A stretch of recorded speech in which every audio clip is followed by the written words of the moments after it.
François Renault, le juge Renault, qu'on appelait aussi le shérif. Il a été abattu de sang-froid à bout portant un soir de juillet 75, tout près de chez lui, à Lyon. Un juge d'instruction assassiné. En France, c'est la première fois, et pas n'importe quel juge. Le shérif, un juge flamboyant, qui l'a joué parfois limite avec la procédure, mais aussi un juge intègre, qui en quelques années s'était mis à dos tout le milieu lyonnais. Le milieu le détestait. Au point de le tuer ? Peut-être. À moins que le juge, dans l'un de ses 1500 dossiers, n'ait découvert un secret d'État. Une nuit d'été, à Lyon, en 1975. On est le 3 juillet. Il est plus de 2 heures du matin. François Renault et sa compagne Geneviève rentrent chez eux. Ils ont dîné chez des amis. Ils habitent Montée de l'Observance, pas très loin de la basilique de Fourvière.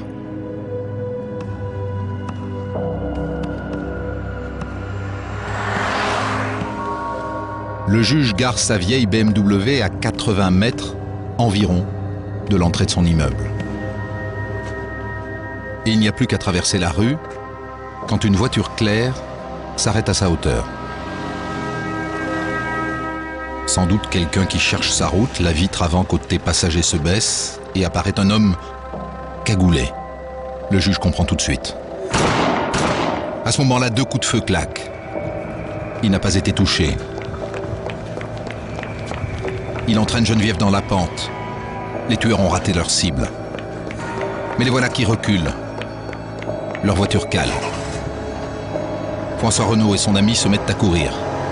Mais Geneviève porte des talons hauts et la voiture des tueurs les rattrape. Ils se cachent derrière une voiture. Mais les tueurs tirent à travers la carrosserie. François Renault est touché à l'épaule. Un silence, puis des bruits de pas. L'un des tueurs fait le tour de la voiture lentement. Il est debout face à François Renault. Il vise la tête et vide son chargeur.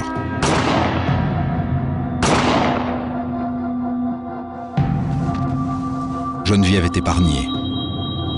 Quand elle relève la tête, François Renault gît sur le trottoir. Il est 2h45 du matin. Un juge a été assassiné.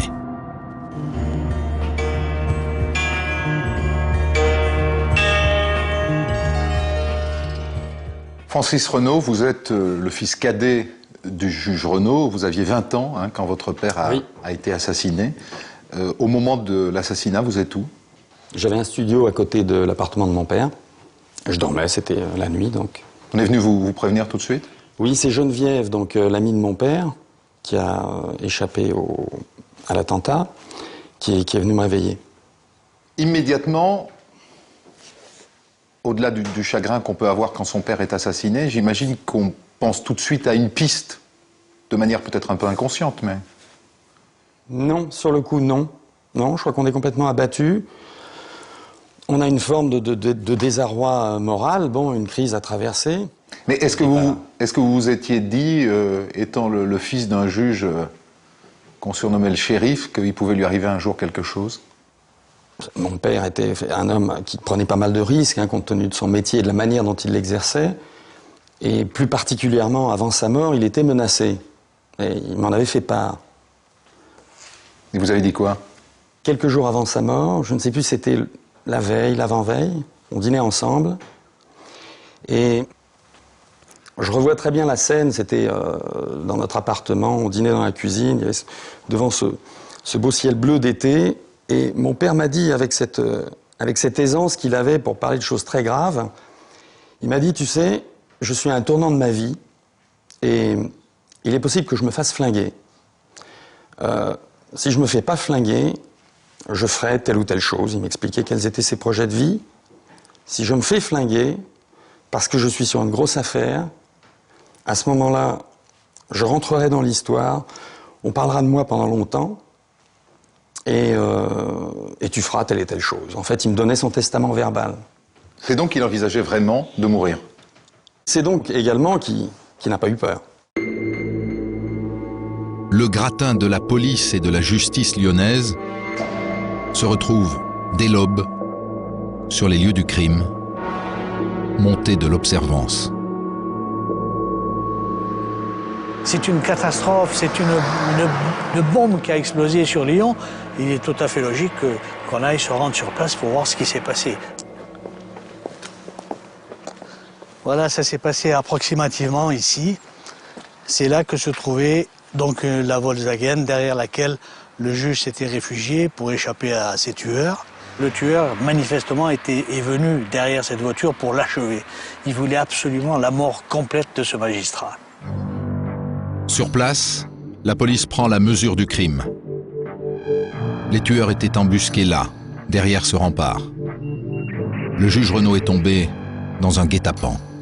Évident que les assassins connaissaient la voiture du juge, hein. Donc ils se sont planqués à proximité, ils ont attendu qu'il arrive. C'était aussi simple que cela, hein. Personne n'a rien vu. Seules deux voisines, réveillées par des coups de feu, ont aperçu une voiture claire qui s'enfuyait. Mais rien de plus.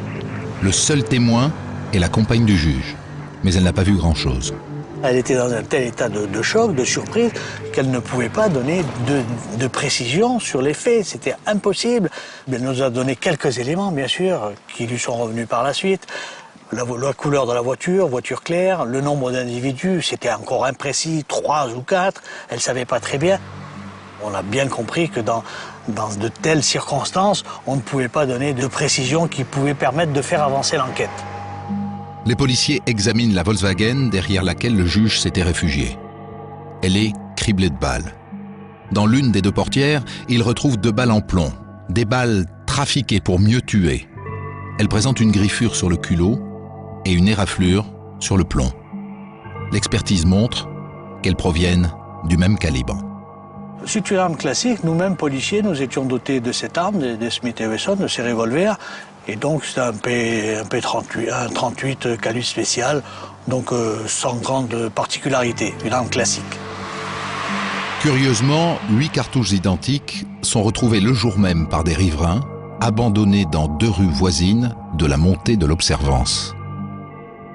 On avait l'impression que c'était l'histoire de petits poussés qui se retrouvaient. Et on a été surpris de voir effectivement des cartouches un peu de partout. Alors est-ce que les tueurs, au moment où ils ont tiré, ont eu une cartouche qui n'a pas percuté, ils ont changé, vidé leur barillet, mis d'autres cartouches? On ne sait pas exactement. Ça peut dénoter la précipitation également des tueurs. Patrick Boyer. À Lyon, alors qu'il regagnait son domicile, le juge Renaud a été assassiné cette nuit par une bande de tueurs.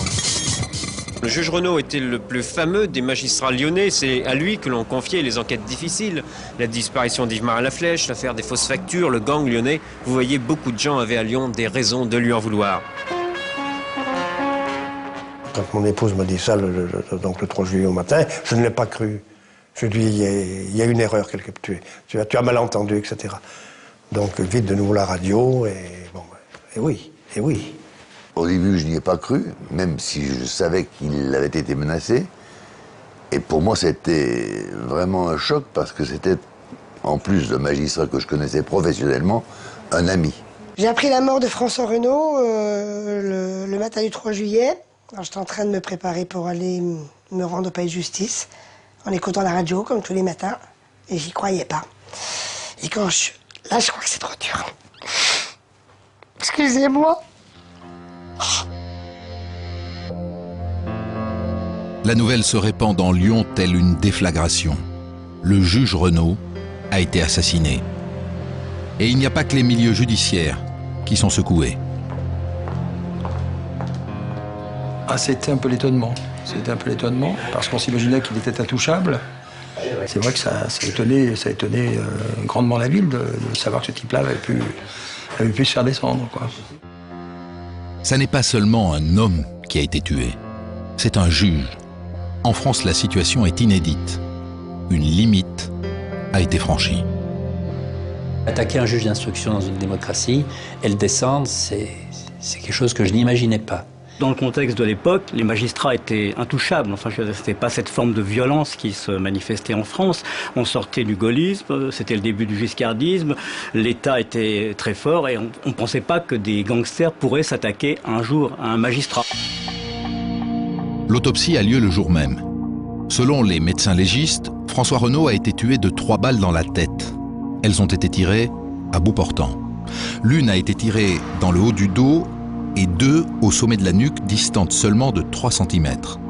C'est ce qu'on appelle une exécution. On s'est dit, on se trouve devant l'évolution du banditisme en France, pour en arriver là. Ensuite, on peut penser aussi que les assassins avaient vraiment des raisons solides d'agir ainsi. Oui.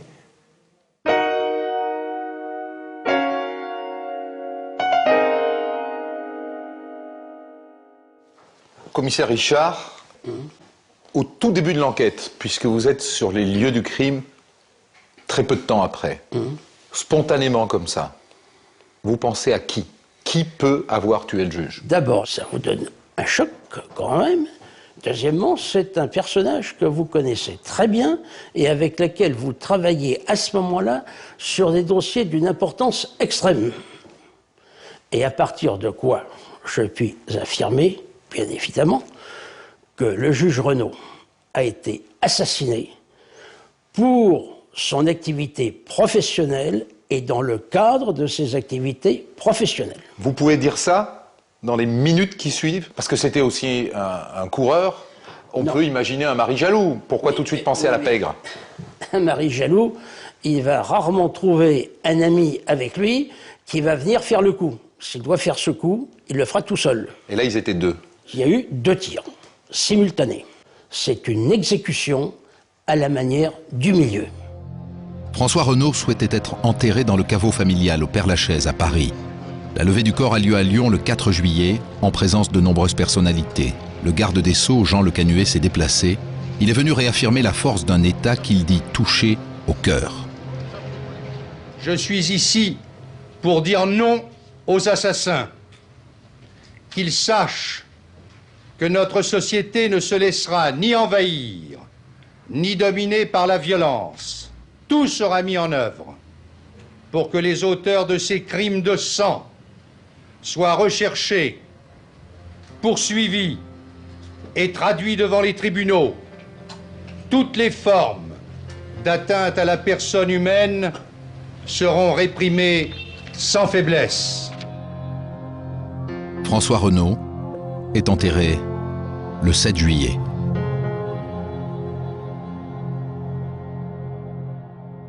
Tandis qu'on enterre le juge Renault, les policiers, eux, débutent leur enquête. Mais quelle enquête? Pour l'instant, ils n'ont rien d'autre qu'un témoignage qui leur parle d'une voiture claire. Pas blanche, claire. Pas facile de partir là-dessus. Le fichier des véhicules volés est passé au crible. Des patrouilles sillonnent Lyon, en particulier le quartier de Vèze, où a eu lieu l'assassinat. Et finalement, la voiture est retrouvée 3 jours après le meurtre, sur le parking d'un immeuble, rue Pierre-Audry.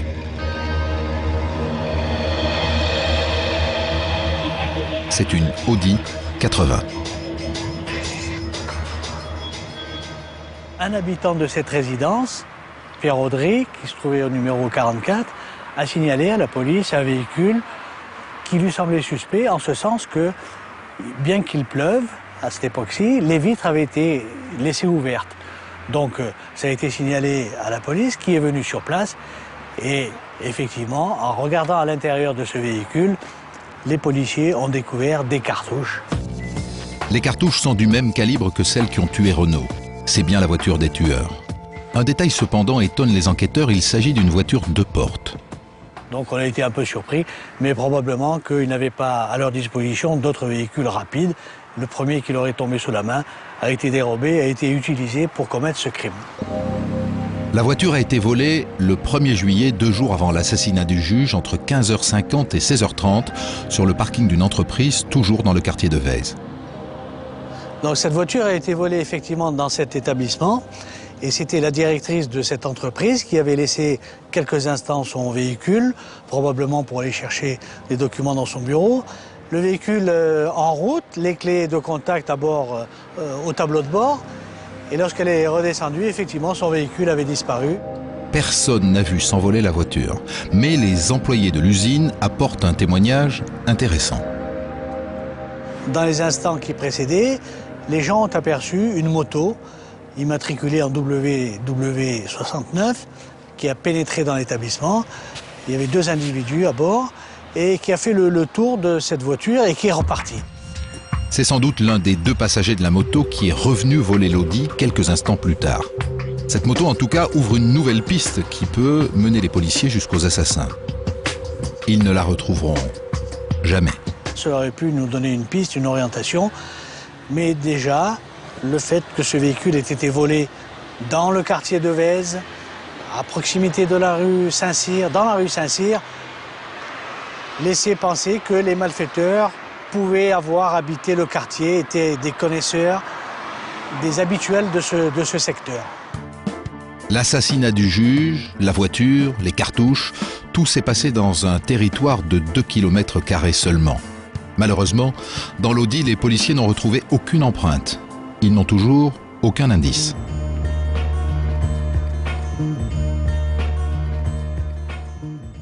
Faute d'indices, les policiers vont bien sûr fouiller dans la vie de la victime, vie privée et vie professionnelle, à la recherche de la moindre information qui pourrait ouvrir une piste. Et les gens qu'ils rencontrent leur parlent tous d'un homme haut en couleur, un peu grande gueule et noctambule, le genre d'homme à avoir pas mal d'ennemis. François Renaud était en poste à Lyon depuis 3 ans, premier juge d'instruction. Il était devenu le spécialiste du grand banditisme, celui à qui on confiait tous les dossiers difficiles, comme l'affaire Marin-Laflèche, l'enlèvement d'un magnat de l'hôtellerie lyonnaise. Une affaire très médiatisée et l'occasion d'une des très rares interventions télévisées du juge Renaud. Rien, les inculpations seront modifiées. Nous sommes certains maintenant que Marin-Laflèche est mort. Au début, nous ne l'étions pas, maintenant nous le sommes. Nous sommes certains qu'il est mort. C'est-à-dire que l'inculpation de séquestration va être modifiée par une inculpation d'homicide, de meurtre.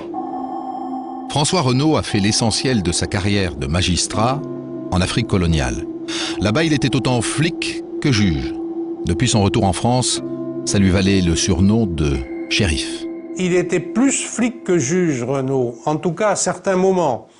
Et c'est vrai qu'il avait un tel souci de la vérité qu'il se comportait quelquefois plus comme un enquêteur que comme un juge d'instruction, en employant des méthodes, j'allais dire, policières.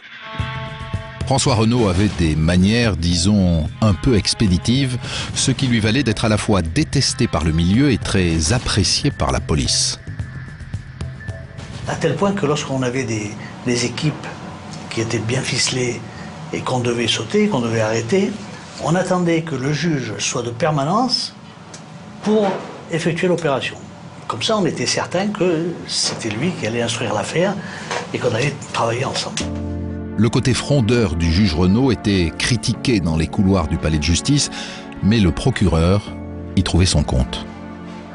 Il est arrivé que le parquet général décide d'attendre le jour de permanence de Renaud pour confier une affaire dans laquelle on voulait à tout prix des poursuites exemplaires, un mandat de dépôt et un renvoi en cour d'assises. C'était la volonté du parquet général que d'utiliser Renaud parce que les autres n'auraient pas agi de la même façon. François Renaud n'hésitait jamais à monter en première ligne. À 20 ans dans la Résistance, il s'était distingué en remontant à contre-courant un convoi allemand juché sur une moto d'où il tirait avec une mitraillette. Il menait sa vie de la même façon, courageux, intrépide. Renaud était un vrai guerrier flamboyant, un peu mégalo, mais il avait surtout un fond de vérité. Il avait fait la guerre, il avait montré son courage. Et alors, bon, il avait un sens du spectacle. Il faisait les reconstitutions, son manteau, ses lunettes noires, tout ça, ça flamboyait. Mais après tout, au moins lui, il avait qualité pour. François Renaud ne reculait devant rien ni personne. Tout était bon pour faire plier les truands. Il considérait les voyous comme de la piéta. Il n'avait aucune considération pour les voyous. Il disait que c'était des pleutres, que c'était des sales mecs. Donc, aucune considération pour ces gens-là. il leur parlait dur et fort et mal. Donc c'est clair qu'il avait une réputation, quand quelqu'un savait qu'il allait passer dans les mains du juge Renaud, c'était vraiment pas une bonne nouvelle. En même temps que sa dureté, le shérif affichait une grande désinvolture qui pouvait aussi parfois passer pour du mépris. On arrivait, il avait les pieds sur la table, il fumait des cigarios, parfois ça choquait, parfois lorsque la situation n'était pas trop dramatique, c'était amusant, mais pour la personne qui était accusée, c'était intolérable. Il y avait quand même une sorte de mépris dans l'attitude générale qui faisait que la personne le ressentait de façon difficile. C'est peut-être le summum du chiisme d'être courtois avec les gens qu'on envoie en prison pour des années, mais c'est une règle qu'il faut essayer de respecter et Renaud ne la respectait pas. Il n'y avait pas que dans sa manière de mener les interrogatoires que le juge choquait. Il détonnait aussi par son habillement, son langage, son allure, son style. La moustache conquérante, beaucoup d'allure, mince, une voiture de sport. Il aimait porter des vestes criardes, j'allais dire un peu de couleur comme les miennes. Et il avait des pantalons un peu étranges, à carreaux parfois, et puis surtout, il avait une gueule extraordinaire, beau gosse qui plaisait aux femmes. C'est pas tellement le fait d'être juge, c'est le fait de vivre à Lyon. Lyon était une ville très fermée. Vous savez, tous les hommes étaient avec la cravate, le costume 3 pièces, il n'y avait pas de fantaisie. Et lui était toujours habillé d'une manière très fantaisiste. Ça lui allait très bien. Beaucoup d'allure. Bel homme. François Renaud habitait avec ses 2 fils dans une tour d'où il dominait Lyon. Il connaissait bien cette ville, où il avait fait ses études de droit. Marié jeune, son union n'avait pas résisté à l'Afrique. Divorcé, il vivait en célibataire et en séducteur. Il aimait plaire et sortait beaucoup. C'était la gaieté, l'amusement, le plaisir d'être ensemble. Mais ce qu'on appelle faire la noce, mais dans le bon sens. Noctambule, c'était un habitué des bars et des boîtes à la mode. Il n'était pas rare qu'il se retrouve la nuit au coude à coude avec des truands qu'il interrogeait d'habitude le jour dans son bureau. Les voyous de cette époque étaient des gens assez chaleureux. Ça n'a rien à voir avec ce qu'on peut connaître sur le plan de la délinquance aujourd'hui. Je me souviendrai toujours du jour où François Renaud a reçu une carte postale de Guy Reynaud, qui était recherché par toutes les polices de France. Il l'a brandi devant moi, il me l'a montré, mais en même temps, il avait une certaine admiration pour ce type. Ça ne fait aucun doute. Non, je n'ai pas vu le juge Renaud trinquer avec la pègre, c'était évident, mais j'ai vu à proximité de ces gens-là, ça c'est sûr. C'était un magistrat qui était sur la corde raide, c'est-à-dire qu'il était juge d'instruction, il mettait les voyous en prison, mais en même temps, il aimait le monde des voyous, il était un peu fasciné par ça. Et donc, ce flirt entre 2 mondes ne pouvait que lui attirer des ennuis. On a vu pas mal de gens, hein, Francis Renaud, qui nous ont parlé de votre père et du shérif. Alors comment vous le décririez? Bon, certains nous ont parlé d'un homme flamboyant. Ça dit quelque chose de son enthousiasme et puis aussi de ses outrances peut-être. Avant tout, c'était un homme d'idéal, de passion, et qui avait en particulier une aversion épidermique contre l'injustice, contre la magouille, contre la brutalité gratuite, et qui avait au service de cette passion, il avait un courage de fer qu'il a démontré toute sa vie. Deuxième point, si vous voulez, c'est que mon père était une personnalité à facettes. D'un côté, il était plutôt anticonformiste, presque frondeur, c'est comme ça qu'on le connaissait, mais d'un autre côté, complètement pétri de principes et complètement enchaîné à son devoir. Et donc, c'est un homme qui pouvait donner une impression totalement différente de ce qu'il était, parce qu'il ne se souciait pas des apparences, il allait à l'essentiel. Donc, à la fois, il dérangeait et il fascinait. Il y a quelque chose qui illustre très fort le fait qu'il était assez intègre. C'est que votre frère a eu des petits problèmes avec la justice, oui. Pas très graves. Il n'a rien fait pour l'aider. Donc, mon frère était un peu... il avait une jeunesse, disons, turbulente. C'était un tendre voyou, dirons-nous. C'était pas un vrai voyou. Et donc, il a eu des problèmes. Et Il fumait du hache, bon, il s'est trouvé effectivement inculpé. Et le juge d'instruction qui a instruisé cette affaire était un collègue de mon père, bien entendu. Et bon, mon père n'a rien fait pour l'empêcher, parce qu'il considérait qu'il n'y avait pas de favoritisme possible. Précisément parce qu'il avait ce culte de la justice, de l'équité. Le juge Renaud avait la prison facile. Et quand il envoyait un suspect derrière les barreaux, il n'hésitait pas à le priver de parloir avec sa famille pour le faire craquer. Des avocats se plaignaient, des détenus, leurs clients étaient détenus pendant des années, sans qu'ils n'aient été interrogés, en étant toujours au secret, le juge refusant de leur faire voir la famille, la mère, les enfants, enfin. Donc, cette haine s'est accumulée au cours des années. La haine contre François Renaud éclate de façon spectaculaire lors de la mutinerie de la prison Saint-Paul en 1973. Les détenus demandent l'amélioration de leurs conditions de détention. Des dizaines d'entre eux montent sur les toits et scandent « Renaud, on aura ta peau ». Et Renaud, il y est allé. Je trouve quand même qu'il avait une certaine force de caractère. Il y est allé. Et pourquoi il y est allé? Parce qu'il a voulu en fait dire bah, vous me voulez, je suis là quelque part. Il n'avait pas peur? Non. Je ne donnais pas cette impression. Il pensait qu'il était le plus fort. Donc, en étant le plus fort, il bafouait. Il les a bafoués, il bafouait leurs règles en se disant, de toute façon, moi je m'en sortirai, je suis le plus fort. Le défaut, si on peut dire, c'était lié à sa personnalité de Renaud, c'est qu'il a beaucoup personnalisé sa fonction. C'était plus le juge, c'était Renaud, le shérif, voilà. Le juge Renaud était devenu l'ennemi numéro 1 du milieu. C'est clair, on voulait la peau du shérif. Son entourage l'avait mis en garde. Je l'avais mis en garde en lui disant gentiment, faites quand même très attention, un jour ou l'autre vous allez y passer. En gros, il m'avait répondu, mais je n'ai plus le souvenir de sa réponse, qu'il en avait rien à foutre. Hein. Mais il était inquiet. Et pourquoi vous me dites ça, ça c'est une phrase que j'entends encore. Mais pourquoi vous me dites ça? Vous avez quelque chose? Or, moi, j'avais pas d'éléments. Mais François Renaud sentait bien la menace. Il avait demandé au parquet la permission de porter une arme. Je crois que ça veut tout dire. Hein. Un magistrat porter une arme, c'est qu'il se sentait vraiment menacé dans son intégrité physique. Et je dis que c'est là qu'on aurait dû agir, on aurait dû se bouger, on aurait dû lui enlever l'instruction, le cabinet d'instruction, le muter, le promouvoir, agir, le sortir de l'instruction, le sortir de ce piège dans lequel il était tombé. Le juge Renaud ne va pas rester longtemps armé. Il avait le sang chaud, trop chaud. Une simple altercation avec un automobiliste et il dégainait. Renaud est sorti, pistolet au poing, et a menacé l'automobiliste, qui n'avait rien à voir avec le milieu, qui s'est enfui, et est allé aussitôt raconter au commissariat qu'il avait rencontré un fou furieux qui voulait l'abattre. Et à partir de ce jour-là, il n'était plus armé.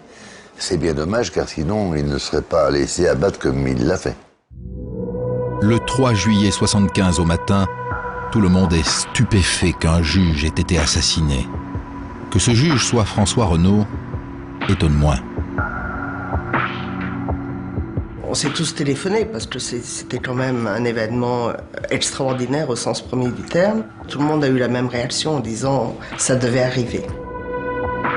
Dès l'annonce de la mort du juge, un concert d'applaudissements éclate à la prison Saint-Paul. Partout, le milieu se réjouit de la mort de son ennemi. Dans les boîtes de nuit, on a sablé le champagne à la mort du juge Renaud. Donc pour vous dire à tel point il était haï par les voyous. C'est sûr. Ça a été la fête dans le milieu lorsqu'on a appris la mort du juge Renaud.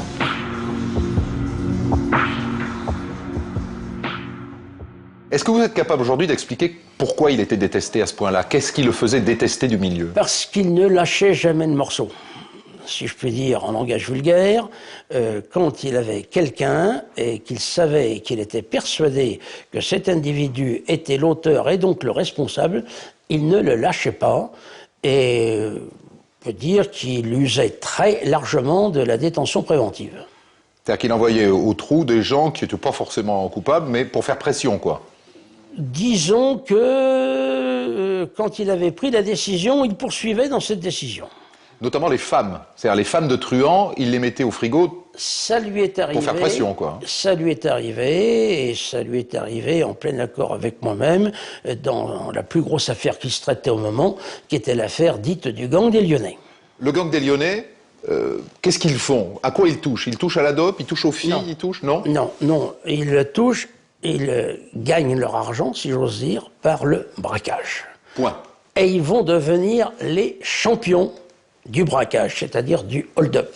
Est-ce que ces gens-là sont capables de se faire un juge? On peut l'envisager, c'est certain. Mais de toute façon, ils ne pouvaient pas le faire puisqu'ils étaient en prison au moment. Ça ne peut donc pas être eux les assassins du juge. Ça, c'est une certitude aussi. Mais ils sont capables de le commanditer.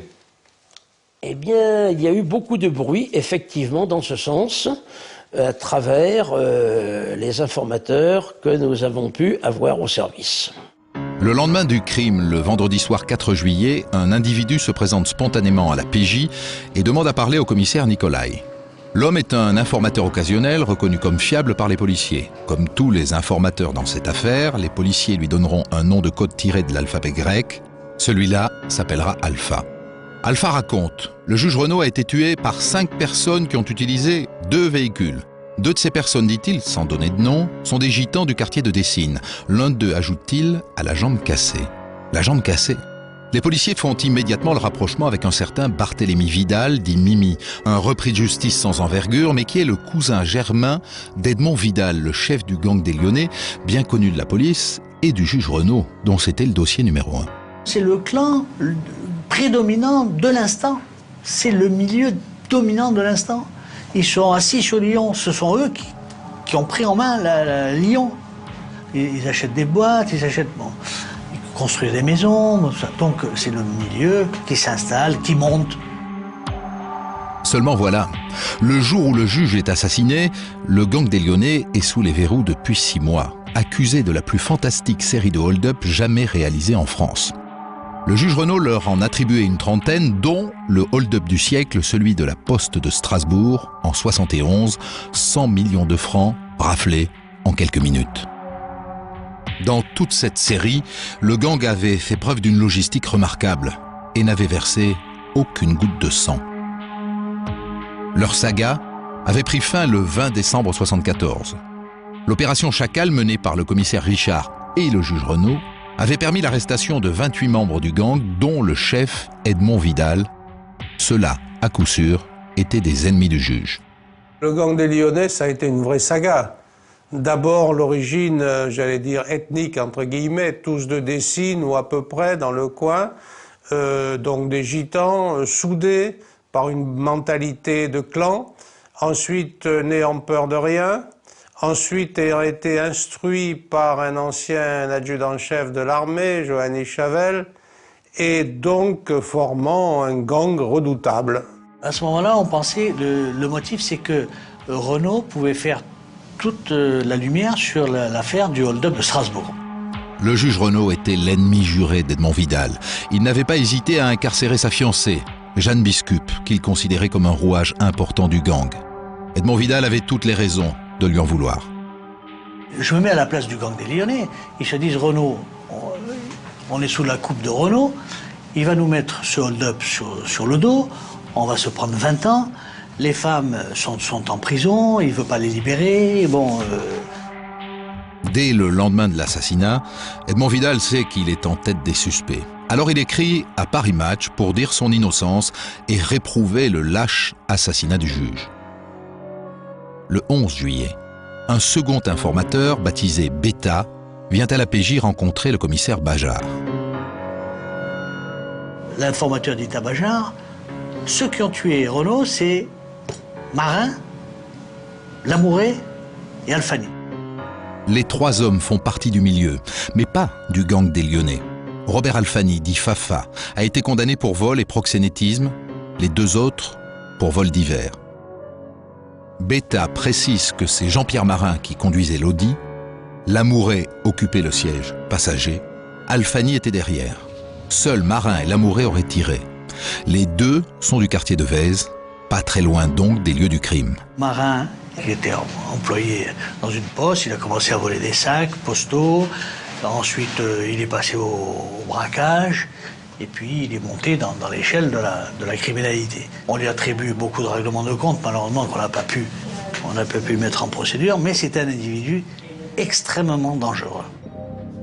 Lamouret était également connu, mais moins connu que Marin, parce que c'est un individu plus taciturne, qui se faisait pas remarquer, qui ne fréquentait pas les boîtes de nuit, qui sortait pas le soir, qui aimait bien rentrer chez lui, voir sa femme, son gosse, regarder la télévision, mais c'était pas le voyou classique qui aimait flamber dans les boîtes, boire du champagne.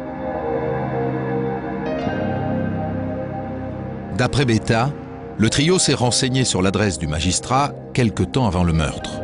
Et les policiers se souviennent que 9 jours avant l'assassinat, Jean-Pierre Marin s'est fait interpeller dans une rue proche de chez François Renaud. Sa voiture était mal stationnée, il n'avait pas de carte grise et il avait démarré en trombe, abandonnant son permis de conduire aux flics médusés. Un troisième informateur prend contact avec le commissaire Richard. On lui colle le surnom de Gamin. Le troisième informateur dit que c'est Kaklamanos, Nick le Grec, qui est en Espagne, qui est réfugié en Espagne, qui aurait donné le feu vert pour que l'on assassine le juge Renaud pour le compte des Lyonnais. Voilà. Membre du gang, Nick le Grec a échappé au coup de filet et s'est réfugié en Espagne. Nicolas Kaklamanos aurait commandité l'assassinat du juge Renaud pour faire plaisir aux Lyonnais envers qui il avait une dette. Et Gama ajoute que le contrat aurait été donné à Robert Alfani qui aurait recruté Marin et Lamouret. Le 2 janvier 1976, le commissaire Richard établit un rapport de synthèse. Il écrit sa certitude policière que Jean-Pierre Marin, Michel Lamouret et Robert Alfani sont les auteurs de l'assassinat. Aucun des trois n'avait eu affaire au juge Renaud. Commissaire Richard, à un moment de l'enquête, vous produisez un rapport, une note de synthèse en quelque sorte, dans laquelle vous dites, voilà, selon moi, les assassins sont Marin, Lamouret et Alfani. Votre source, ce sont uniquement les 3 informateurs alpha, bêta, gamma? Ce sont les 3 seuls informateurs que nous retenons parce que ceux-là sont très sûrs. Ils sont fiables? Ils sont archi-fiables. Gamma vous dit que le commanditaire de tout ça, c'est Nick le Grec. Nous n'ignorons pas que Nick le Grec, indirectement, a une dette importante de 500 000 francs vis-à-vis d'Edmond Vidal et de 1 ou 2 autres de son équipe qui ont prêté cet argent pour une affaire qui a mal tourné. Et effectivement, ça peut être une explication disant je fais ce que je peux pour leur être agréable. Donc Nick le Grec aurait pu faire tuer le juge pour être agréable au gang des Lyonnais? Ce sont des choses qui arrivent. Vous avez 3 noms de 3 assassins potentiels du juge Renaud. Alfani, Lamouret et Marin. Est-ce que vous les filochez tout de suite? Est-ce que vous êtes en planque devant chez eux? Mais non, parce qu'ils ont disparu de la circulation. Ils sont partis. D'ailleurs, toute la pègre lyonnaise, ça a été le vide absolu pendant tout le mois d'août. Vous me direz que c'est la saison des vacances, d'accord, mais enfin, il en reste quand même toujours quelques-uns. Là, il n'y avait plus personne. Donc, au fond, vous avez des noms, oui, mais vous ne pouvez pas aller plus loin. On ne peut pas aller plus loin. La police aurait bien voulu garder ses certitudes secrètes. Mais le 12 janvier 1976, lors de la cérémonie des vœux, le préfet de région Roger Schex, qui veut rassurer les journalistes sur l'avancée de l'enquête, fait une grosse gaffe. Il dit « La police peut connaître le nom des coupables et ne disposer d'aucun moyen de les confondre ». Et il ajoute « Il est des affaires résolues par la police et qui n'aboutissent jamais entre les mains de la justice ». 8 jours plus tard, il dément mais la mèche est allumée et rien ne peut plus éteindre le feu. C'est pas une bourde, à mon avis, il a dit la vérité, il disait que la stricte vérité, mais ça pouvait donner une indication aux voyous. Ça pouvait dire, attention, on a des éléments, on est sur vous, donc on est prêt de procéder à des interpellations. Voilà ce que ça voulait dire. C'est en ce sens que ça gênait l'enquête, mais autrement, il n'a fait que dire la stricte vérité. Et bien sûr, la presse suit. Le Progrès titre « Les assassins du juge Renaud ont été identifiés ». Mais il reste à établir matériellement leur culpabilité. Quelques jours plus tard, le journal Le Progrès, informé sans doute par des policiers, va plus loin. Il affirme que les assassins présumés du juge ont déjà été mouillés dans une autre affaire 2 ans plus tôt. Il ne donne pas leur nom, mais c'est tout comme. Les intéressés, en tout cas Jean-Pierre Marin et Michel Lamouret, se reconnaissent tout de suite. Ils appellent leur avocat, maître Johannes Ambre, réputé dans le milieu. Ils lui demandent de mettre fin à cette rumeur qui met leur vie en danger. Marin jaillit chez moi et me dit « Je suis un homme menacé, je sais que la police veut m'abattre et que je suis en danger de mort. On m'accuse notamment d'avoir été mêlé à l'assassinat du juge Renaud. Or, je n'avais aucun motif d'y participer et je n'en ai jamais, le moins du monde, eu ni le désir ni l'opportunité. Et par conséquent, me dit-il, il faut me protéger. » Le soir même, Robert Alfani fait appel à Johannes Ambre pour une démarche similaire. Mais pour les policiers qui travaillent sur l'enquête, une telle agitation est un aveu de culpabilité. Pour nous, c'était une preuve. C'était une preuve, puisque leur nom n'avait pas été cité dans la presse. Leur nom n'avait jamais été avancé. Personne n'avait avancé. Le préfet de police Chiex n'avait pas cité de nom, bien sûr. Donc, ils se sentaient visés. La semaine suivante, l'Express va plus loin. Il révèle les grandes lignes du rapport confidentiel du commissaire Richard. C'en est trop pour Marin et Lamouret. Une interview de Lamouret est organisée chez leur avocat, avec TF1. L'affaire de Lyon, ou plutôt l'affaire des suspects fantômes de l'assassinat du juge Renaud. C'était 2 personnages entre 30 et 40 ans, peut-être plus près de la trentaine, assez falot, habillés très modestement. Je me souviens qu'il y en avait un qui avait un petit blouson en plastique, enfin, vous savez, en nylon, comme on faisait à l'époque. Et c'était avec un fort accent lyonnais. Je me souviens que ça m'avait frappé dans l'interview. Et c'était des personnages que vous pouvez rencontrer au bistrot du coin. Vous affirmez que vous n'êtes pour rien dans cette affaire. Je l'affirme. D'après la police, tout de même, vous et vos amis, vous n'êtes pas des enfants de cœur. Eh bien, bien sûr, parce qu'on a un passé judiciaire, quelques condamnations. Et de là assassiner un juge, ça fait 2. Hein. Surtout que, je vous dis bien, ni je ne le connais, ni je n'ai jamais eu affaire à lui dans aucune affaire, dans aucun dossier. C'est facilement prouvable. Donc, je vois pas pourquoi on nous met en avant. Vous voyez, le mystère s'épaissit. Ah ben, on se dit que c'est une tactique. C'est une tactique pour essayer de convaincre les gens qu'on est absolument clair dans cette affaire et qu'on n'a jamais participé à ce genre de choses. Parce que si c'était le cas, on n'oserait pas venir en parler devant les caméras. Ils se disaient innocents. Mais pourquoi ne sont-ils pas allés ou se présenter à la police? Dire, écoutez, on me recherche. Bon, c'est ce que font les voyous, les vrais voyous. On nous recherche. Mais nous, on est là pour répondre à vos questions. Ils ne l'ont pas fait. Pour moi, c'est un aveu de culpabilité. Et on ne voit pas Marin et Lamouret qu'à la télé. Ils se promènent dans Lyon au vu et au su de tout le monde. La police les suspecte mais n'arrive pas à prouver leur culpabilité. À part les témoignages des indiques, il n'y a aucune preuve contre eux. Ils ne sont donc ni arrêtés, ni même interrogés. On n'avait pas d'éléments patents et on ne voulait pas, si un jour on avait réussi à avoir des éléments, ne pas perdre de la garde à vue. Hein, on n'avait que 48 heures. Donc les prendre pour s'entendre dire, moi j'étais en Espagne à telle époque avec telle fille, ou ça ne nous intéressait pas, on perdait notre temps. Ils peuvent fanfaronner, ils peuvent passer dans la rue Vauban en klaxonnant, notamment un nommé Fafin, mais qu'est-ce que vous voulez, on n'avait pas de quoi les arrêter. Donc on ne les a pas arrêtés. À la même époque, le cinéaste Yves Boisset prépare son film « Le juge Fayard », directement inspiré de l'assassinat du juge Renaud. Il cherche des conseillers techniques pour écrire son scénario.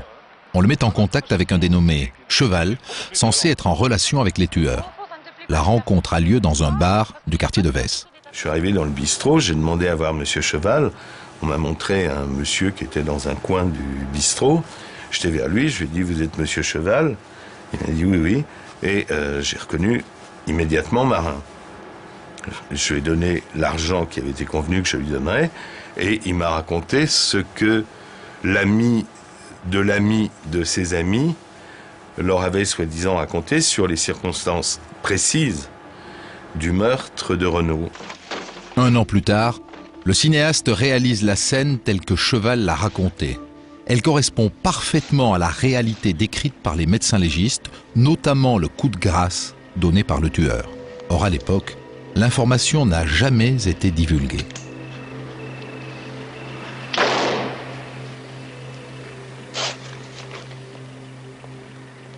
Le dénommé Cheval raconte aussi à Yves Boisset pourquoi le juge a été tué, à cause de ses méthodes.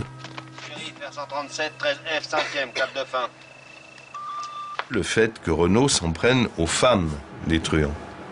Et c'est un truc qui avait exaspéré le milieu, et c'est probablement, c'est du moins ce que m'avait raconté Monsieur Cheval, dont j'ai de bonnes raisons de penser que c'était Marin, et c'est au moins autant cet aspect peu orthodoxe des méthodes de Renaud qui l'avait condamné à mort. Le cinéaste gardera secrète sa rencontre avec le dénommé Cheval, qui était probablement Marin lui-même. Et évidemment, il n'en dira rien aux policiers.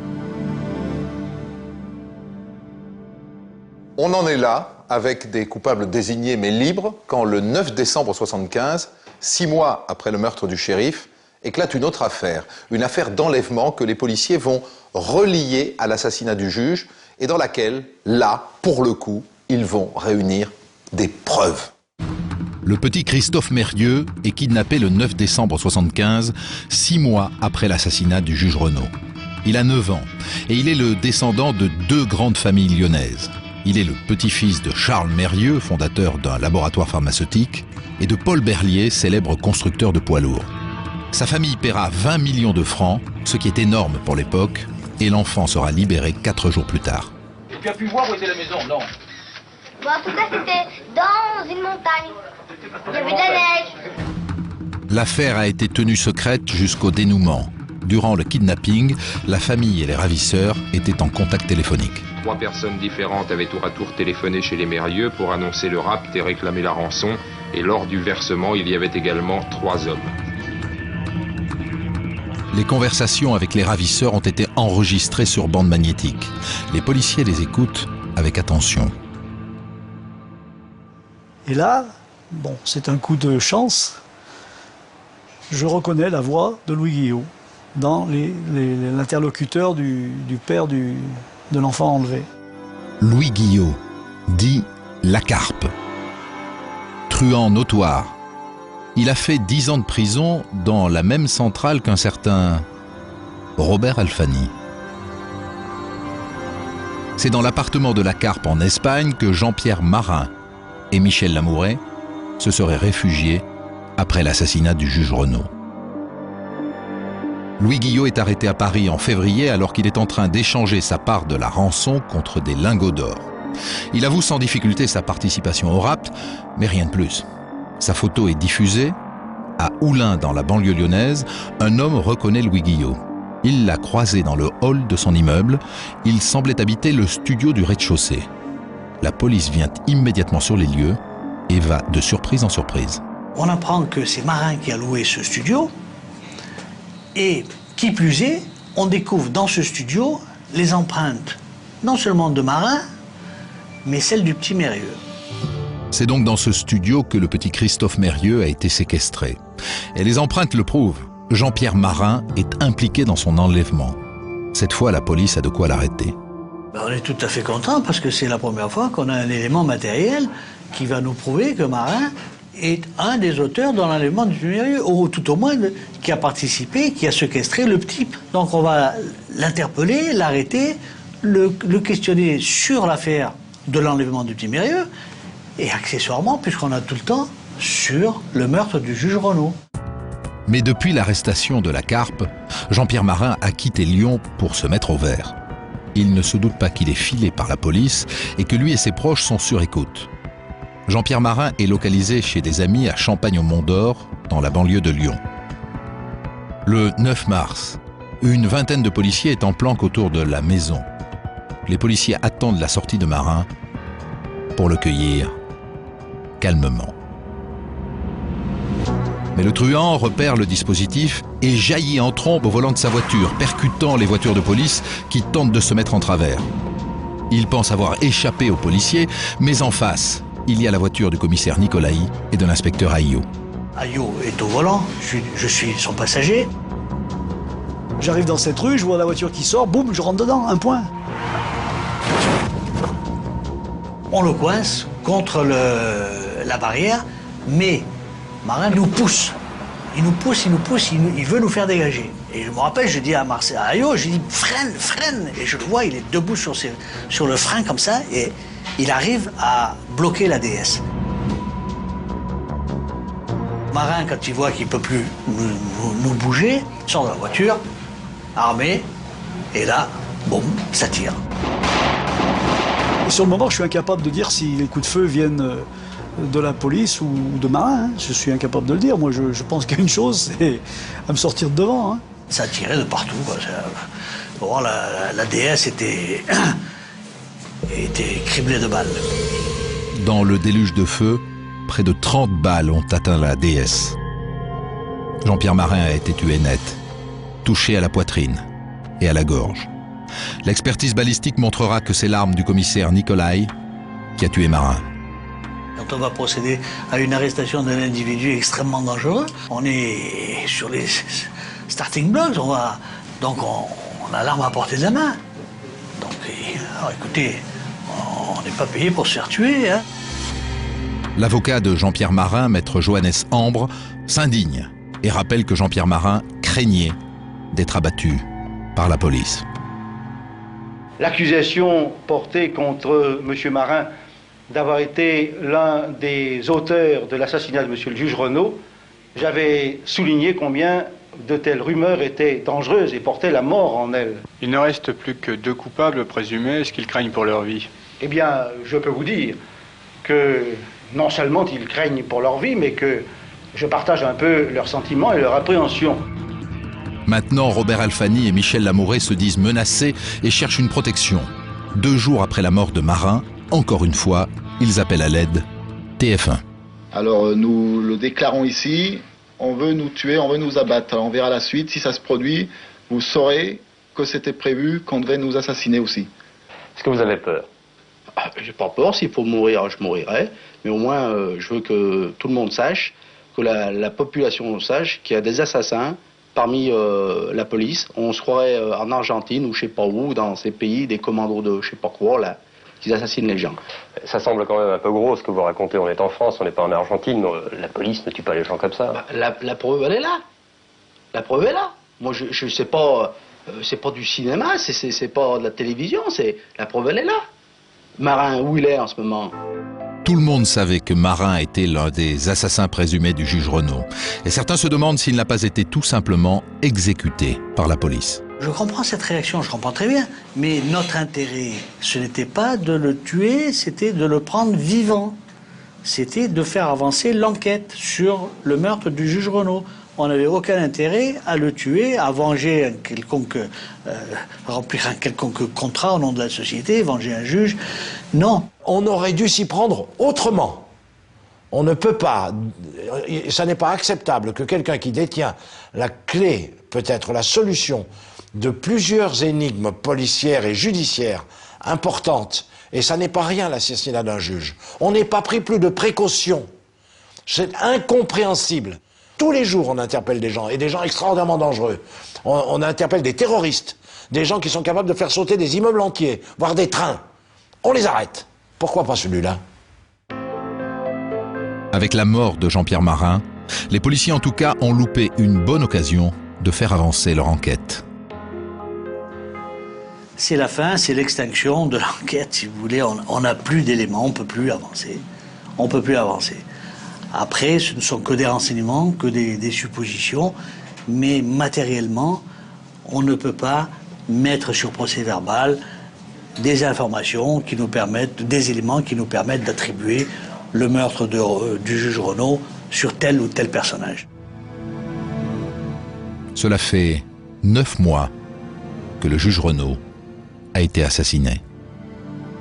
Vos services n'ont pas souhaité la mort de Marin. C'était tout à fait contraire à notre intérêt. On le tenait dans une affaire où il aurait pris de toute façon le maximum. Et on pensait l'utiliser, cette affaire-là, dont il ne pouvait pas se dégager, c'était impossible, pour essayer de faire des pressions sur lui en ne se faisant pas trop d'illusions, car Marin était un tueur et ce n'était pas l'homme à se laisser abattre, même pris dans une affaire dont il savait qu'il devrait payer la note au maximum. Après cette affaire Mérieux, au fond, vous vous retrouvez avec le tueur potentiel du juge Renaud mort, et les 2 autres que vous êtes obligé de relâcher. Voilà. Même pas de les relâcher, on peut même pas les arrêter. On peut même pas les arrêter. Quelle frustration. Comme vous dites.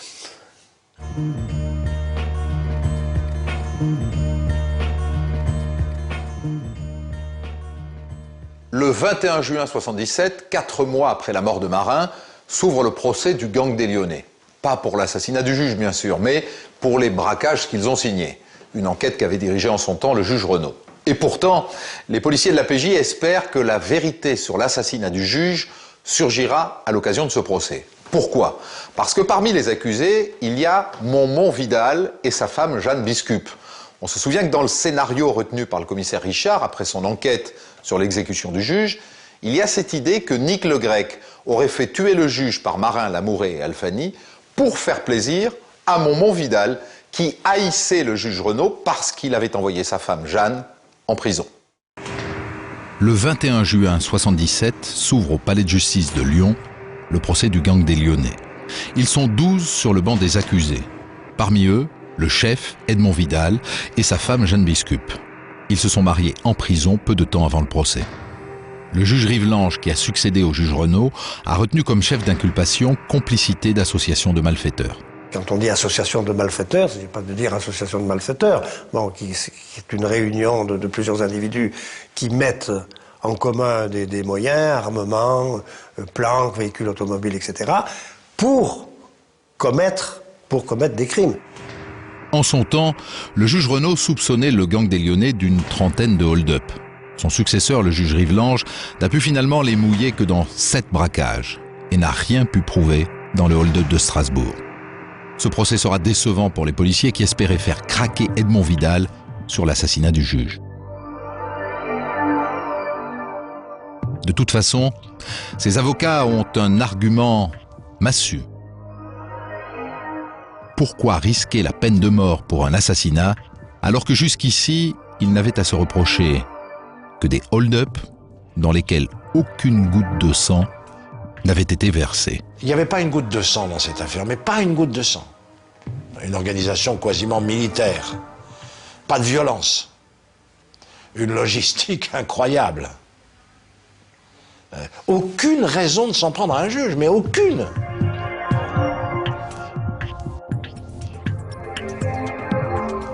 Le fait d'éliminer un juge ne supprime pas tous les juges. C'est d'une imbécilité rare pour des hommes qui étaient présentés comme fort intelligents. Un juge tombe, et il est remplacé par un autre juge. Et très franchement, celui qui a remplacé François Renaud, très grand juge. Où est le bénéfice? Il n'y en a pas. Retour à l'objet du procès, les hold-up et la coup de théâtre. Dans le box, Edmond Vidal affirme qu'il a volé tout cet argent pour le compte des gaullistes. À la cour, médusé, il a très calmement expliqué comment il a épaulé les CRS lors de la campagne présidentielle, comment il allait porter une contradiction musclée à des réunions électorales, et comment enfin il retournait des manifestations et les faisait dégénérer. Edmond Vidal n'a pas dit le nom du service parallèle pour lequel il prétend avoir travaillé, mais tout le monde pense au SAC. Alors Dominique Rizet, qu'est-ce que c'est que le SAC? Le SAC, S-A-C, Service d'Action Civique. Association loi de 1901, créée à l'initiative du général de Gaulle en 1958 pour soutenir son action en Algérie. Les membres fondateurs, c'est Pierre de Bizet, Jacques Faucard, Charles Pasqua. C'est un gros service d'ordre qui aura jusqu'à 20 000 membres. On y trouve d'anciens résistants qui sont là par fidélité au général, des voyous, des gens qui viennent du milieu, qui s'installent comme ça sous la protection des politiques. des gros bras, des anticommunistes. Tous ces gens-là vont participer à ce gros service d'ordre qui va intervenir dans les meetings de la droite de l'époque, l'UDR. Alors, pour se reconnaître, ils ont une carte de membre, tricolore. Ah oui, bleu, blanc, rouge, carrément. Une carte bleu, blanc, rouge, un insigne. Certains portent cet insigne dans les meetings. C'est une croix de Lorraine rouge avec les 3 lettres SAC. Et puis on a même dit que certains d'entre eux étaient armés, des armes qu'ils sont censés détenir chez eux en cas de pépin, si jamais il y avait une insurrection. Donc au début, un service d'ordre. Un simple service d'ordre, et ça va dégénérer, parce que ça ne pouvait pas se passer autrement. Ça dégénère, ça devient la police parallèle du régime, et le SAC va passer des opérations de maintien de l'ordre à des choses beaucoup plus graves. Et on va le citer dans tous les tourments de l'époque. Les opérations anti-OAS, les opérations anti-étudiants en mai 68, les opérations anti-syndicats. On dit que le SAC a commis des hold-up pour financer les partis politiques de droite. On dit que le SAC a participé à l'enlèvement de Ben Barka, l'affaire Ben Barka à Paris. Et puis tout ça, ça se termine très très mal. Dans un bain de sang à Auriol, la tuerie d'Auriol. 5 membres du SAC massacrent une famille entière, la famille d'un inspecteur de police, plus 5 de ses proches. On est en 81, la gauche vient d'arriver au pouvoir le 10 mai. Et 1 an plus tard, le 3 août 82, le SAC est dissous. C'est la fin du service d'action civique. Le dossier transmis par le juge Renaud ne contenait aucun élément en ce sens. Pas de carte du SAC ou d'un service parallèle quelconque, pas de documents, pas d'allusion, pas de déclaration. Et en ce qui me concerne, dans la suite de la procédure, j'ai fait les mêmes constatations négatives. Le commissaire Richard balaie lui aussi la thèse politique. Pendant 6 heures, il dépose à la barre et il charge la barque. Sa conviction, c'est que le gang est l'auteur du hold-up de Strasbourg. Et il rappelle l'hostilité d'Edmond Vidal pour le juge Renaud. Le commissaire divisionnaire Richard laisse transparaître sa conviction que le gang pourrait avoir des choses à dire, sinon à avouer, sur la mort du juge Renaud. Alors, on pourrait naïvement se poser la question, sur quoi les jurés vont-ils juger? Sur les seuls hold-up du dossier, ou plutôt sur les convictions hors dossier du commissaire Richard, c'est-à-dire des réponses à ce qui reste pour l'instant encore et depuis longtemps des mystères agaçants. L'avocat général demande la réclusion à perpétuité, mais les jurés se montrent beaucoup plus indulgents en donnant des peines maximales de 15 ans. Edmond Vidal écope de 10 ans, Jeanne Biscup de 5 ans, dont 2,5 avec sursis. Compte tenu du temps qu'elle a déjà passé en prison, elle est libre le soir même. 10 ans pour Momon Vidal, alors que l'avocat général demandait perpétuité. Tout est dit dans ce verdict. Les jurés n'ont pas voulu faire payer à Vidal l'assassinat du juge Renaud, en plus des braquages. Et dans l'enquête sur l'exécution du juge, c'est le retour à la case départ. Toujours des soupçons, mais toujours pas de preuves. L'affaire Renaud est au point mort. Pour les policiers, la mort du juge n'est plus une énigme. Mais faute d'indices matériels, après la mort de Jean-Pierre Marin, ils se montrent incapables d'amener les suspects devant la justice. On n'a plus de preuves matérielles. On en avait une avec l'identification des empreintes de Marin dans l'appartement Noulin, mais après on n'a plus rien pour les autres. Donc, que faire?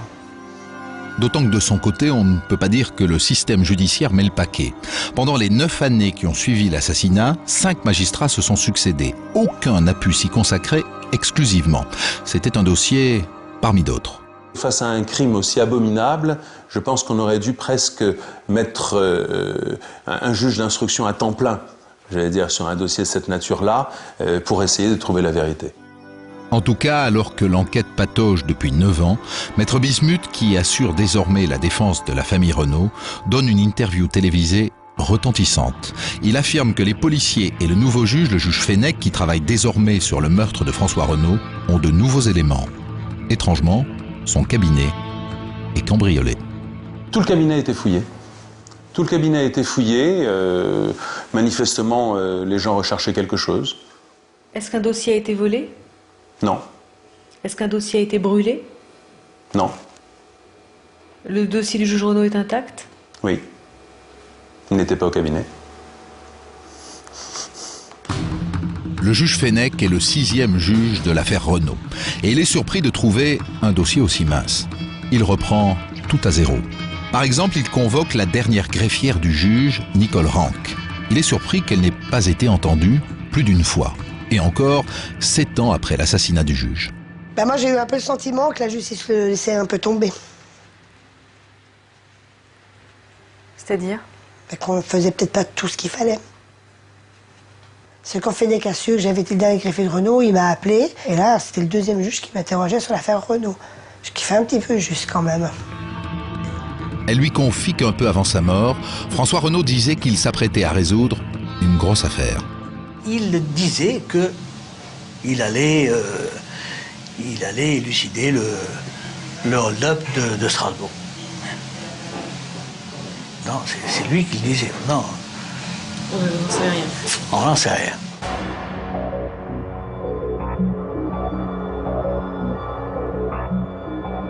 Trois jours avant sa mort, il m'avait dit « Demain, bientôt, je vais m'intéresser à Jean Schneebele, considéré à Lyon comme l'un des parrains de Lyon et membre du SAC également, bien qu'il ait été très ami avec lui naguère, puisqu'ils étaient résistants tous les deux en Saône-et-Loire. Et puis 3 jours après, il a été assassiné. »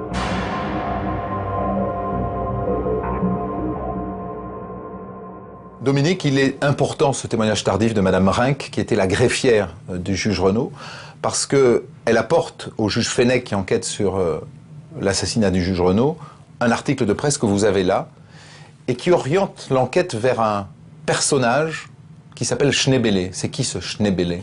Jean Schneebele, c'est quelqu'un que le juge Renault connaissait bien, puisqu'ils étaient ensemble dans les maquis de la Saône-et-Loire pendant la Seconde Guerre. Alors, il y avait André Jarreau, qui est devenu ministre, François Renault, qui est devenu juge d'instruction, et Jean Schneebele, qui, au lendemain de la guerre, lui a monté une société de transport à Chalon-sur-Saône. Et puis, il ne va pas pratiquer cette activité très longtemps, il va glisser vers le banditisme, il s'installe à Lyon, et ça devient le caïd du jeu, des milieux du jeu à Lyon. On dit qu'il a possédé jusqu'à 8000 machines à sous. En tout cas, son surnom, c'était le roi du flipper. C'est quelqu'un qui a gagné beaucoup d'argent, qui était le responsable local du SAC, le service d'action civique, et qui était propriétaire d'un avion, pilote privé et propriétaire d'un avion. Dans cet article, qui intéressait tellement le juge Renault, il avait souligné 4 fois le nom de Schneebele. C'est un papier qui est paru dans l'Actualité, qui raconte l'histoire du hold-up de la Poste de Strasbourg le 1er juillet 71. C'est le hold-up du siècle. On a volé 1 milliard d'anciens francs. Voilà. C'est une hypothèse. Le journaliste écrit en titre « Une opération du SAC pour financer l'UDR ?» Il pose la question. Et dans l'article, on lit que le soir du hold-up, le 1er juillet, on aurait vu l'avion de Schneebele quitter Strasbourg. Pour le juge Renault, ça c'était très intéressant.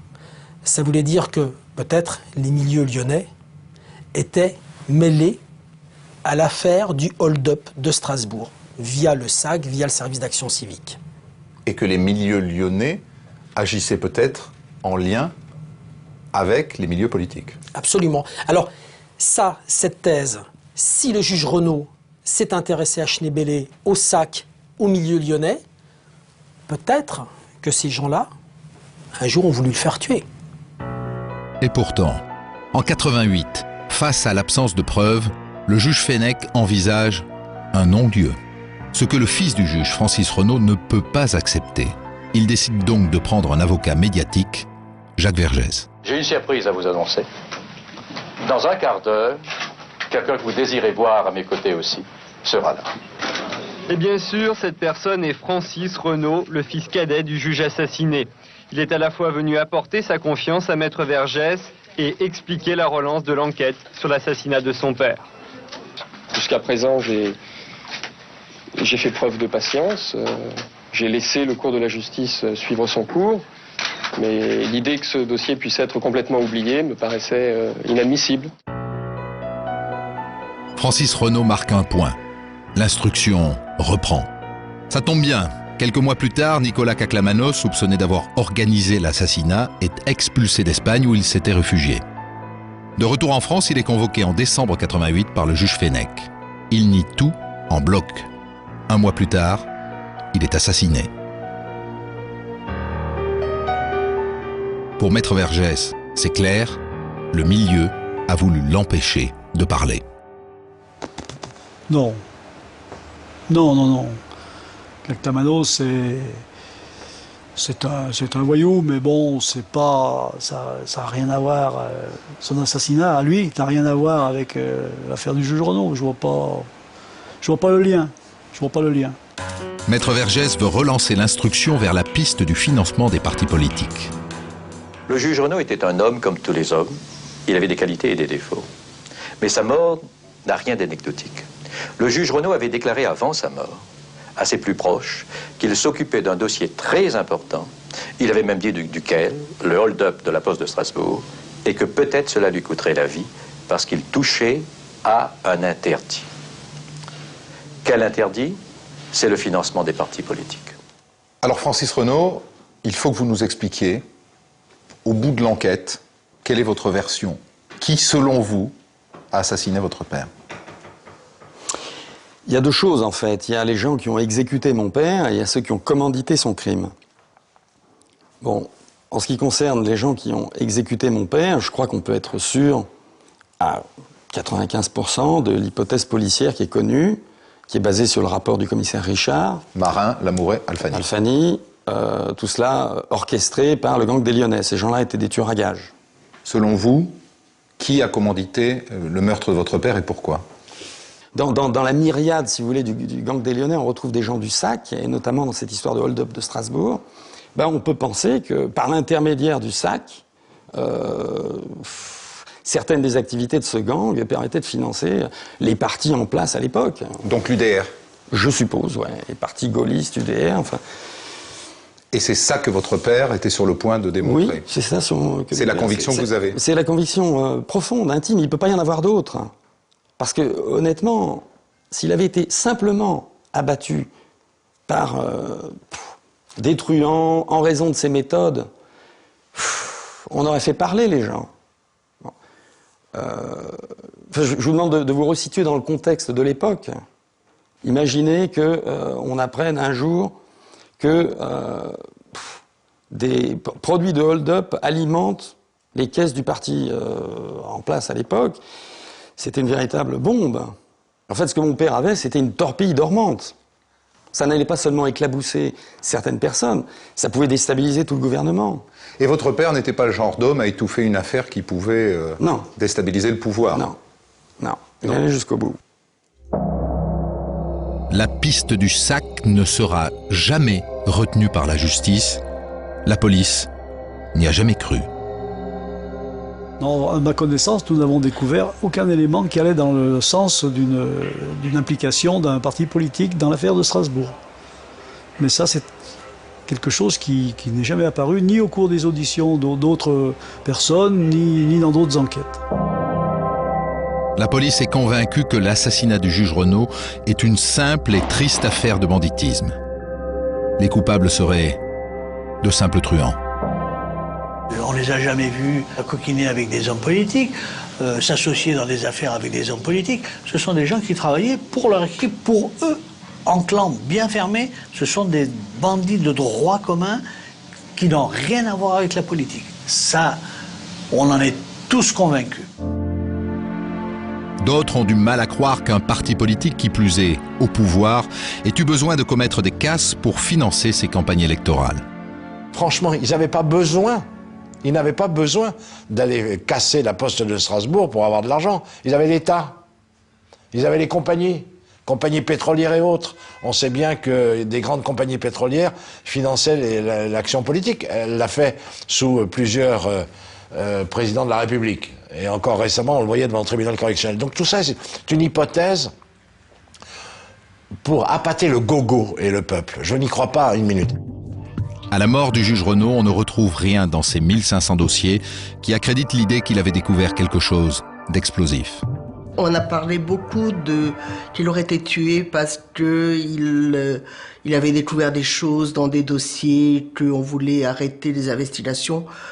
Je pense que ça ne correspond pas à la réalité d'une procédure judiciaire, parce qu'un dossier demeure, il suit, un autre magistrat le reprend. On ne retrouve rien. À défaut de quoi, on se serait engouffré dedans. Mais d'autre part, la façon dont François Renaud travaillait, ça on le sait, c'est que les policiers avec lesquels il travaillait en confiance et en confidence. Pas un seul n'est venu dire quelque chose de ce point de vue. Le 17 septembre 92, le 6e magistrat instructeur de l'affaire Renault, Georges Fenech, rend une ordonnance de non-lieu. 17 ans après l'assassinat, l'affaire Renault est close.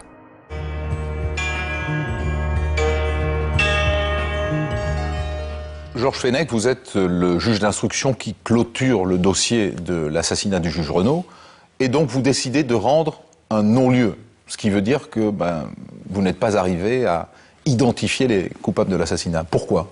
J'ai tout repris à zéro, et j'ai travaillé donc pendant 8 ans en ne ménageant pas la police judiciaire, en ne lésinant pas sur les moyens aussi. J'aurais entendu également beaucoup de personnalités, entre guillemets, du milieu de l'époque. Ça a été un défilé à un certain moment dans mon cabinet. Hein. Et au bout de 8 ans, j'ai finalement conclu à l'absence de preuves. Ça veut dire que vous n'avez pas été convaincu, par exemple, par l'idée que le juge Renault était sur le point de démontrer qu'il y avait un lien entre le SAC et le gang des Lyonnais?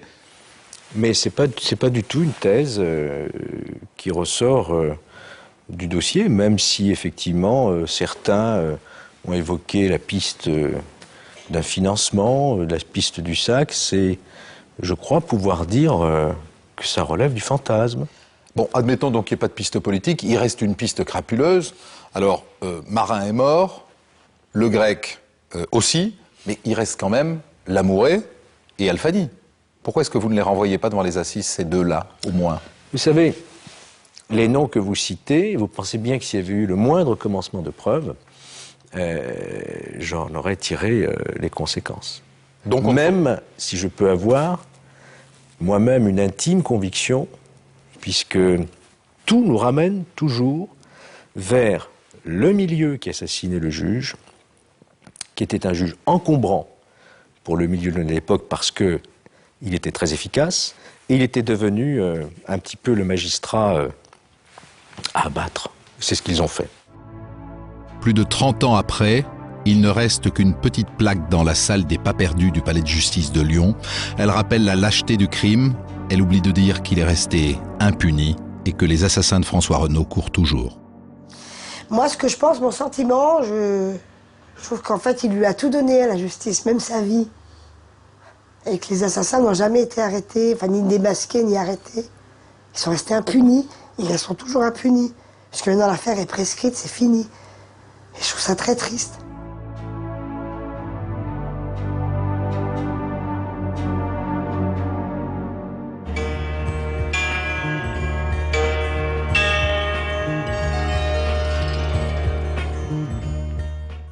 Aujourd'hui, comme le dit très justement sa greffière, l'affaire de l'assassinat du juge Renault est prescrite. Même si on trouvait les coupables, ils ne risquent plus rien. De toute façon, 2 des truands sont morts, Jean-Pierre Marin et Nick Le Grec. Le 3e, Michel Lamouré, a été condamné en 1995 à 30 ans pour des vols et agressions diverses. Il est donc en prison.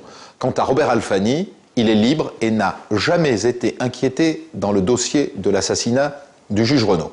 30 ans après, ceux qui ont connu François Renault demandent toujours sa citation à l'ordre de la nation.